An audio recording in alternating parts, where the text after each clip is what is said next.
Hello friends, আমি সুস্মিতা। আমার চ্যানেলে জানাই সবাইকে ওয়েলকাম। তোমরা কেমন আছো? আশা করি ভালো আছো। তো আমি গেছি মাসির বাড়ি, মাসিদের মন্দির অভিষেক উপলক্ষে।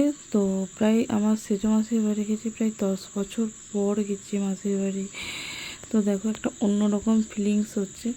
তো এখানে অলরেডি খাওয়া দাওয়া বসিয়ে দিয়েছে, আর আমরা গিয়েছিলাম মাসিদের শিবানী মন্দির উদ্বোধন উপলক্ষে। আর এখানে দেখো আমরা সবাই দাঁড়িয়ে আছি, আর এখানে আমার বৌদি আছে, মাসির মেয়ে, দিদি, বোনপো, মাসি সবাই আছে। আর সাইডে একটা বয়স্ক মহিলা আমাকে আবার দেখছে কী করছে। আর এখানে অলরেডি এই ব্যাচটা উঠলে তারপর আমরা খেতে বলবো। আর এত পরিমাণে গরম লাগছে, বৌদিকে বলছি চল এই ব্যাচটাও উঠুক, পরে এসে আমরা খাওয়া। বৌদি বলছে না, এক্ষুনি উঠে যাবে, তারপর আমরা খেতে বসে যাব।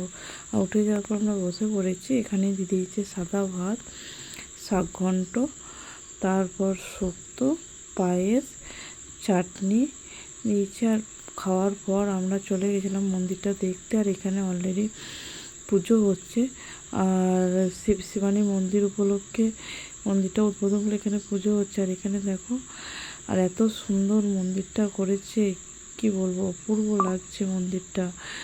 আর খুব সুন্দর লাগছে মন্দিরটা, খুব সুন্দর সাজিয়েছে। আর এখানে মন্দিরের পেছনে যে ঠাকুরগুলো দেখো, খুব সুন্দর লাগছে। আর ওখান থেকে আমরা বেশিক্ষণ থাকিনি, ঠাকুরতলায় ছিলাম কিছুক্ষণ থাকার পরে তারপর আমরা বাড়ির দিকে রওনা। আর এখানে যেহেতু ভেতরে অন্ধকার, ভেতরে ঠাকুরটা ঠিক মতো দেখা যাচ্ছে না গো।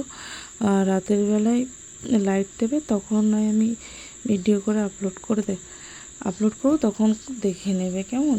আর এখানে দেখো অলরেডি পুজো হচ্ছে। আর সত্যি কথা বলতে এই মন্দিরটা এত সুন্দর লাগছে, জাস্ট অসাধারণ লাগছে।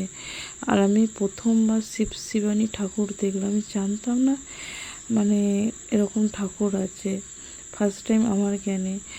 আর আমাদের এখানে যেমন কালী, দুর্গা, শিব, যেমন প্রত্যেকজনের বাড়ির যেরকম এলাকায় ঠাকুর থাকে, সেরকম এই শিবানী ঠাকুর থাকে আমি কোনোদিন জানতাম না। ওখান থেকে ঘুরে এসে আমরা আইসক্রিম খেয়ে নিয়েছিলাম, আইসক্রিম খেয়ে নিয়ে বাড়ির দিকে রওনা নিয়েছিলাম। আজকের